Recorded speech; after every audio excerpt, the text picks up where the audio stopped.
Welcome to Invest in Yourself, the Digital Entrepreneur Podcast. Join the podcast mogul Phil Better as he interviews successful entrepreneurs that make their living in the digital world. Now, let's join your host, Phil Better, and his special guest today on Invest in Yourself, the Digital Entrepreneur Podcast. Whoop.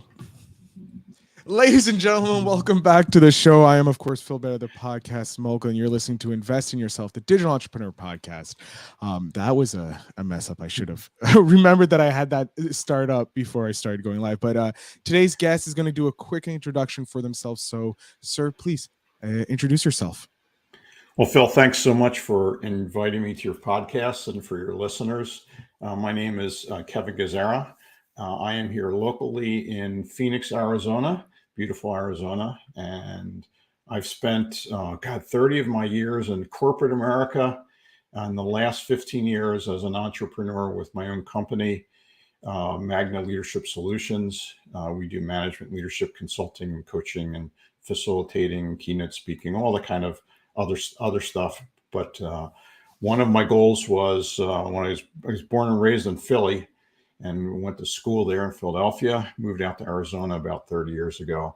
And one of my personal goals was to retire at 50 or to leave the corporate world at 50. And my hope today is I'm going to be able to share the kind of the 6 steps and 6 items that I focused on for people that want to break out of the corporate cubicle world and how I did it. And hopefully it'll be useful for them so that they can do the same as well. And I was able to resign the corporate world at 50. And the last 15 plus years, we've been doing the entrepreneurial thing. And it has been fantastic. I loved it. I make more money than I ever did. And at the same point in time, every single day I get up and I know it's just going to be a great day because I get to choose what I work on, and I get to work with amazing clients and really help them get better. And that's really what it's all about. So when you were growing up in Philly and before you moved to Arizona, why did you want to be retired by 50? What was the reason? Why 50 and not like the 65 that everybody says? What was it about that 50? What was it? Well, I saw a lot of my colleagues who were older, and I saw them retiring or kind of leaving the world in their 60s. And what I recognized was that, if I could wake up every day, be able to do what I wanted to do and do it 15 years earlier, why not take that as kind of a stretch goal? And I had a 10-year plan, I had a great mentor, had terrific coaches. I worked almost 20 years at Intel, managing their management leadership development for the last 10 plus years. Which was fantastic. Intel was a great place to work. What I recognized was that there are lots and lots of organizations out there that didn't have $10 million budgets like we did to train their managers and leaders. And I really wanted to give back to the organizations so I could help small and medium-sized companies, could get $10 million value management leadership development when they don't have that kind of money to spend. And if I can give back to an organization and help individuals grow and learn, whether they're doing it as an entrepreneur or they're doing it as an intrapreneur within an organization, there's lots and lots of them, lots of managers that really have the sense of entrepreneurialism.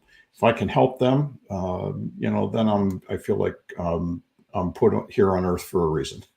I love that. I love how you looked at what others were doing and like, I can do it by 50, and you set up the goal to do it just to see if you can. And now you're flipped it around and now you're helping people reach their goals because you've already reached your goal. So you've won, quote unquote, won at life. And now you're like, let's help other people win at their life. I love that. Yeah, it's been a good ride, and hopefully we've helped a lot of people. We've had a chance to work with just amazing people and amazing companies. We work with lots of large companies. We work with companies like Intel and Cisco and Honeywell and so forth. Typically, we work at a department level. We don't go in and do big organizational initiatives. But if you have a purchasing department that's really having a struggle attracting and retaining the right people, we go in and help them. And, if we can cut down the people that are leaving so they can keep the right people. That's a big financial advantage to them, and it's a good reflection on us that you're really just making people happy, and you're also keeping them employed, and you're not having to do this constant turnstile of people in and out, which is incredibly expensive to organizations. It's hugely expensive. I don't think people realize how expensive it is to retrain someone and then have to do it again in like 5 months because they decide that person left. Oh, I remember working in the corporate world and how much some of my bosses were bitching and complaining about it because it was like, oh, it's so annoying to them because their budget goes off or whatever. Let's go into the five. You said that you had 6 P's, correct? 6 P's, right? 6 P's, yeah. Mm-hmm. Yeah. Let's hit on the 6 P's. Let's hit them in order of them. Sure. You just triggered an idea that I want to share with the audience here, is that a lot of people don't really understand how much it's costing them to lose people, which you had mentioned. So we actually created what we call an attrition calculator that you can go online. It's completely free to use. Go to attritioncalculator.com. And you can put in like, how many people do I have in my organization? What's my turnover rate? And what's an average salary? So you can do it for the organization or a particular company or a department, whatever you want to do it on, and it'll go through. And I think it calculates about 25 different variables that play into that. And you can get an instant idea of what it really is costing you, because most people don't think about that. When we go in and work our magic with either consulting or with leadership development, we do use the attrition calculator. What's it costing you, right? Like a lot of people think we don't really provide training. Training is an expense. We provide an investment. Is like, what can we do if you're not going to get a return on your investment? If I can't keep that as extra 10 design engineers or software people or nurses in the organization, what's that going to cost you? If you're going to do development for them, you better get a great return on investment. And typically we can get 5 to 10 times return on your investment. And if you don't know what your cost is, there's a free tool to help you out. I just looked at it and played with it, and that it's as basic as it is, it gives you everything and you can. What's great about it is you also can customize it with your tool, your logo, as well. That's a great tool and resource for other people to use to share how good their thing can help your retention. Oh, I love that. Yeah. I think the thing it provides a better conversation. Right, conversation. The last organization we did, which is a big organization up in North Phoenix, when we met with the CEO and the HR director, we said, "Hey, what's it costing you for your turnover?" And they had it was more of a kind of a call center type environment, not exactly a call center. They generally have a higher turnover. Higher turnover. And we said, "What's it cost you?" And they said, "We really don't know." So we said, "Hey, well, let's run it." It was about $7.5 million of what it was costing them. With their turnover was in the high 30s, which is for a call center is not bad. Mm-hmm. And we said, "Hey, how about we may not be able to get you all of that percentage back, but we can cut it in half for sure, or even get you 10%. What would it be worth, right?" And then we based all of our consulting work based around ROI instead of what's it cost for training, because we really don't do training. So yeah. Wow. Anyway, hopefully that's useful to the listeners. If not, it's a whole lot. It's really fun to play with. Oh yeah, no, I'm trying to pay more attention to you than play around with the tool. So I'm just going to minimize that. There we go. Yes, let's get back to the 6 P's of what it takes for someone to go from corporate life to an entrepreneur, or at least an intrapreneur. Sure. So I think, and these are not listed in any particular order. You really need to have all 6 of them in order to be successful. So the first P is you need a product, right?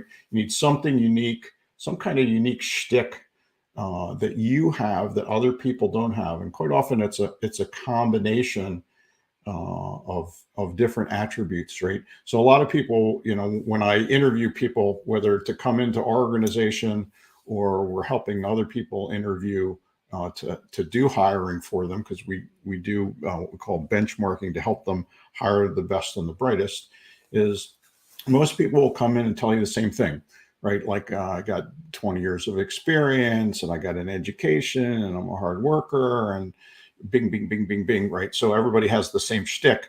And what I always ask them is at the end is, what's the next client, what's the next person going to tell me that's different than what you just told me? And usually the response is the same.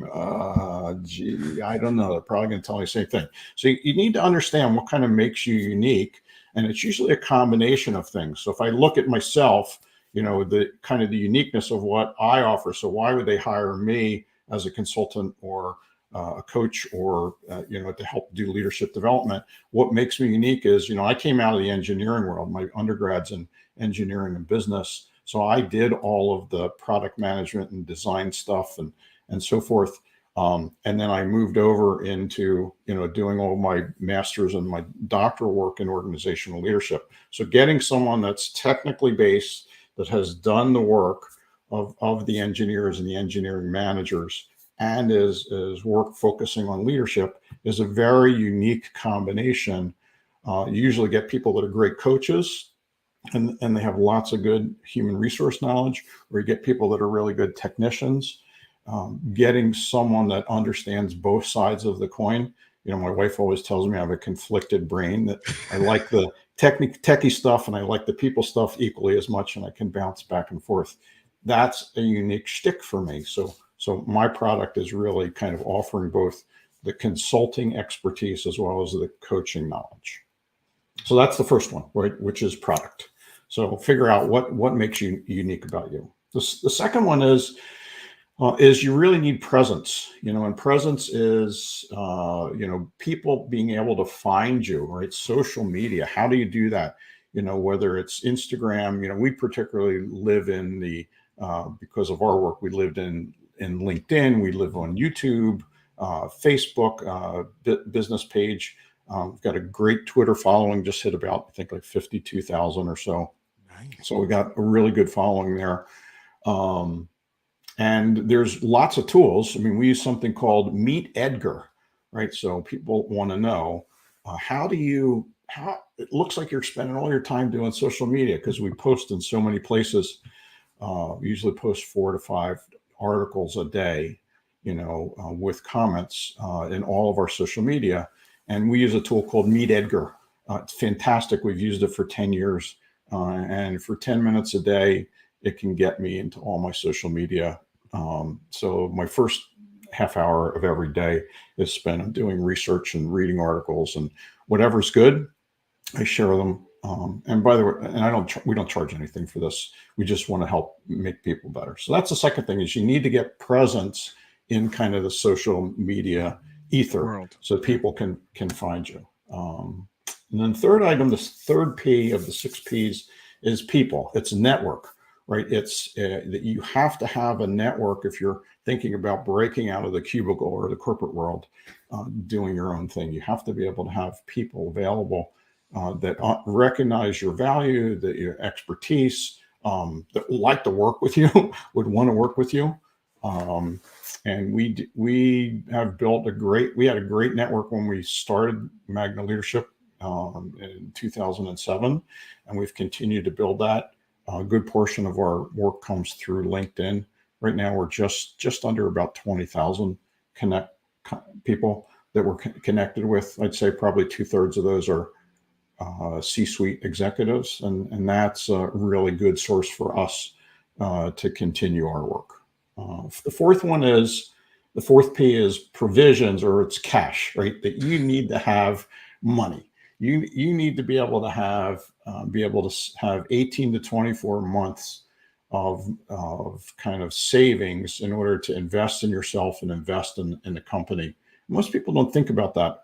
I worked with, one of my great mentors I worked with was a guy by the name of William Daniels of American Training and Consulting.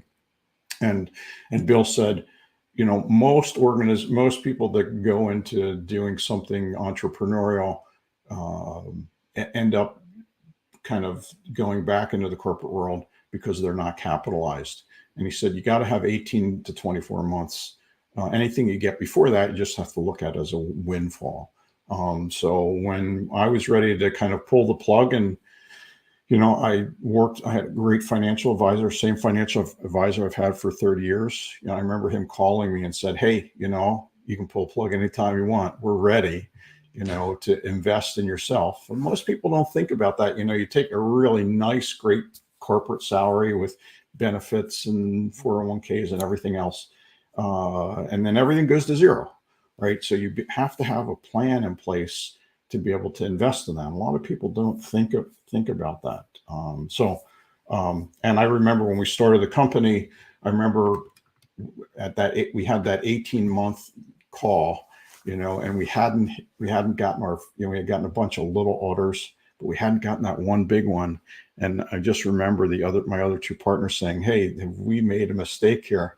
It's like, no, Bill says 18 to 24, something's going to hit. Sure enough, about 30 days later, we got our first PO for about 300K. But it had taken us, a full year to work that in order to be able to get there. And we used a rule called the 10X rule. You have to have 10 great clients in the pipeline at all times so that you can figure one's going to hit. And we were fortunate enough that we were more like a 20 or 30% hit rather than 10% hit. So make sure you do that. In interest of time, let's give you the last two. Right, so the last two is you need a publication. You need a hard copy book. To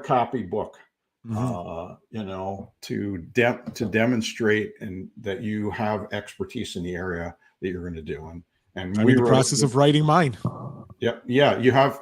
We wrote a book. We called it "The Leader of Oz," revealing 101 secrets of marvelous leadership for the 21st century. My original partner, Dr. Ali Lakhani, and I started writing outlining a book that we wanted to do from an academic perspective, because we both have our doctorates in organizational leadership, and it was just so freaking boring that we didn't even want to read it.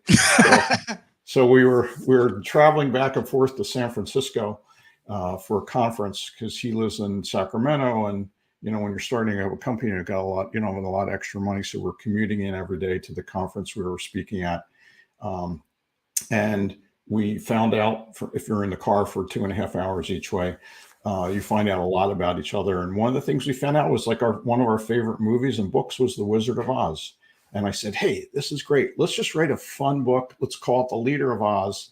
And then we can get it out. We can put all the heavy duty academic pieces in there, but let's do it in a story kind of format.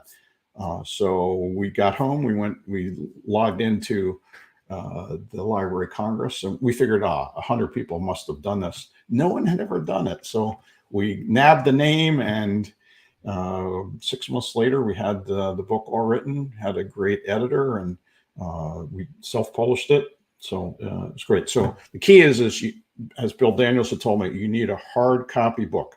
Key is just handing that book to a CEO says I'm legit, right? And probably 10% of them read it.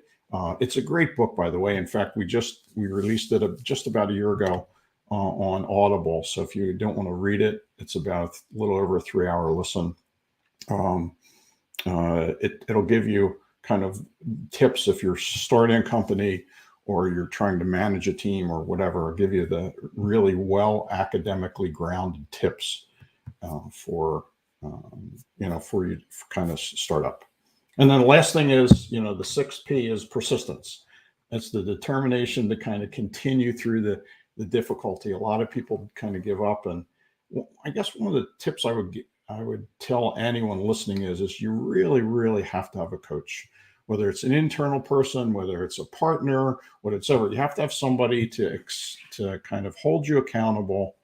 And really, if you think about it, really accelerate your success as quickly as possible. They're holding you accountable for your deliverables, for your goals, keeping you focused, taking you through the hard times, celebrating on the good times. But if you think about it, a lot of people say, well, gee, we're just starting up a company. I don't have money to pay for this. Is just ask yourself, just like with the attrition calculator, what would happen if I just brought business in 1 month earlier, right? Because you're probably doing I don't know, whatever your burn rate is. And most people don't think about this. In the corporate world, I was getting paid, let's call it 10,000 a month, right? So getting paid 10,000 a month.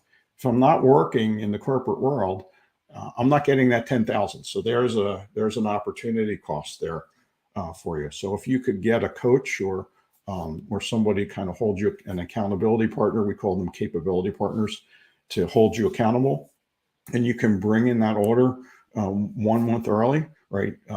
So that you can get that 10,000 happening that month instead of waiting another month. That's a $10,000 right to your extra to your bottom line. So if you think you can't afford getting somebody to provide you that coaching and consulting work to accelerate your success, I would say rethink that of what it's costing you and what value that is to you. So those are my six P's.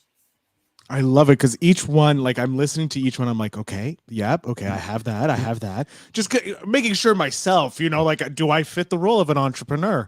And thankfully, I do. I do have all those. I'm working on my book, so I'm missing one out of the 6 P's, but I'm working on it. So I think I'm okay in that regard. Kevin, I want to know, in your, I see you with over 75 years combined, you and your partners in this business. But I want to know specifically for you, over your years of working either in the corporate world, helping new leaders grow inside their organization that you worked for, or the last 15 years helping create new entrepreneurs and new thought leaders in that. Is there a moment that just stands out as to, yeah, this was why I did what I did, either when you were in the corporate world or the last 15, like this is why I made the change to becoming this entrepreneur helping others?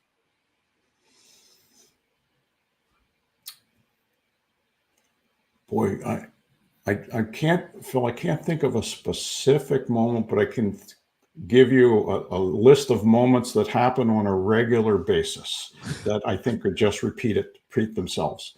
That, so in addition to kind of doing the corporate development and help and coaching, whether it's in a workshop or one-on-one, I've had the privilege to be a professor at 6 universities, right? So I've had a lot of chance to help different undergrads, grads. A good portion of the students I've worked with have been doctoral students, helped them writing their dissertations and getting published and so forth. So so between the two, I love to be able to kind of meld the academic work with the practical work. But I would say on a regular basis, I get calls from people that I've worked with, whether it was back at Intel or whether it's people from Magna Leadership or people that I've had as executives that I've coached. I get calls or emails on a regular basis. In fact, I had one with one of my old managers from Intel that called me completely out of the blue. Hadn't talked to him in about 12 years. And he said, I just wanted to call you. Obviously follows me a lot. We stay present, right? Because he follows me a lot on social media.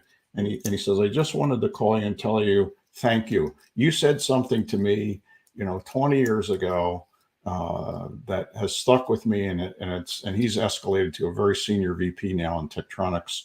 And he said, you said something to me that made a difference. And he says, I don't know if you recognize this, but it changed my life. And I get those calls or emails on a regular basis. And I think those are the things. And what Jeff said to me was, he said, we sat down when I first started managing the organization, and you said to me, he said, Jeff, your legacy or how you are viewed as a manager and leader is going to come at the first time of crisis. And how you present yourself in the time of crisis will define your leadership, how you're viewed as a leadership, not only now, but for the future. And he said, every job I've had since he had left Intel and taken some other positions, he said, every job I've had, I continue to look at those opportunities. And when that crisis happens, he says, I remember those words of sitting across the table from you in the cafeteria. And he says, I don't know if you know how valuable that was, or if you even remember saying that to me. But he said, it's just been life-changing for me. And I get those on a regular basis. And to me, that's, beyond the money or anything else. That's the thing that really makes a difference to me. That's my success metric. That, first of all, those are hearing those, like, you've helped change my life, you made my life better.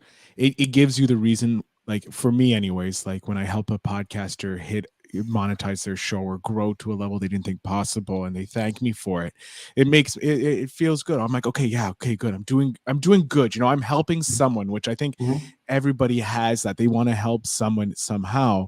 And then also, so like getting those feelings and getting those feedbacks, like you said, but that piece of advice you laid down not only changed his life, it's changing my life. Like now, just realizing how it's true, like how you show up during a crisis is how people are going to look at you going forward, not just in business, but in life. Yeah, and I think, obviously your podcast on investing in yourself is really understanding yourself. It's really kind of building your emotional intelligence and positive intelligence, as well as the wealth of knowledge, so that you can bring it to others. That's one of the reasons I actually went back and did my doctorate when I was 44, was because what I recognized as I was teaching at a university at a master's level, and many of my friends who had their PhDs were just, I think, had so much more knowledge to give to the students. I thought, man, I am shafting these students. They're just getting me. They're getting lots of good experience, but they're not getting that additional level. And I thought that's really not fair to them. So I need to go back and fortunately, Intel was one of those fantastic. It's a learning company, a learning organization, and they said, hey, yeah, if you want to go back and do your doctorate, we'll fund it and so forth. And yeah, because the return of investment for them is tenfold, because the smarter you are, the better they look, and the more money they'll end up making. It's a genius way of doing it. Yeah, it's a good reinforcing cycle there for sure. Yeah. Kevin, we are coming to near the end of the episode, which I hate because I'm having a great time talking with you. But we do need to get that Spark question to spark the conversation. So as my audience knows, Spark is a card game by Seek Discomfort. They're an amazing organization. You should check them out. They do great work. Their main channel is Yes Theory. But the Spark question is, if you could relive a day from your past without changing anything, which day would it be? I would relive the 29th of July, 1993. And the reason is that was the inflection point for my life. And I was when I became a manager at Intel, they sent me to Managing Through People program. It's a 5-day offsite. And on the 29th of July in 1993, William Daniels, who ultimately became a coach and a mentor for me, did a simulation of how you should learn through by making things fun and engaging. And it was at that point in time where I say, because up to that point I had the typical corporate, you go from individual contributor to supervisor to manager to middle manager to senior manager. So I had all of this kind of laid out, which they teach you in school. And what I recognize is, hey, I don't want to do that anymore. I want to be able to go help people have that light come on. And that's the day the light came on for me. And that was the day in 93 where I said, hey, I've got to get this 15-year plan in place so that I can punch out at 50. At 50. Oh, such a great day. That is, I'm waiting for that to happen for me. Kevin, I'm going to jump off the screen here. I'm going to let you tell my audience where they can follow you, where they can support you, how they can start learning about the 6 Ps and to start taking action. So the floor, sir, is yours. Okay. So I think the first thing I would say to anyone is, there's whatever social media outlet you use, please follow me on Twitter. It's Dr. Kevin, DocTorKevin. You can follow me there and get lots of good management, leadership, personal development information.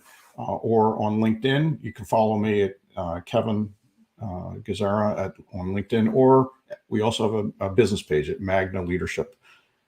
You can follow me on YouTube, Magna Leadership as well. And I think those are between YouTube, LinkedIn, and so forth. You can follow me there, or you can write to me directly. My webpage is magnaleadership.com. And then I also, if you're more interested in doing the personal development, kind of the understanding of who you are and building your mental fitness, you can go to pqtrainingandcoaching.com. And that's a separate page we do for doing coaching for positive intelligence. So any one of those ways, or just send me an email, kevin@magnaleadership.com. And my promise is I respond 100%. It'll come from me. It won't come from any of the people in the organization. It'll come directly from me. Awesome. Kevin, I can't thank you enough for being on the show. It was a pleasure talking with you and learning more about the 6 P's, and making sure that I have the 6 P's, but also how you helped change people's life. Even though it was 20 years ago, you've been changing lives ever since. So I can't thank you enough for that. Thanks for the opportunity, Phil. I hope people take action. That's the key, is take action on what you have. And if you're struggling, go find a partner, go find a coach, go find someone that you can work with to hold you accountable. I love it. To my audience, make sure you check out the show notes down below. All the links that Kevin was talking about will be there. Go support him, follow him, because I guarantee one of you guys will get inspired to change. And as always, remember to invest in yourself.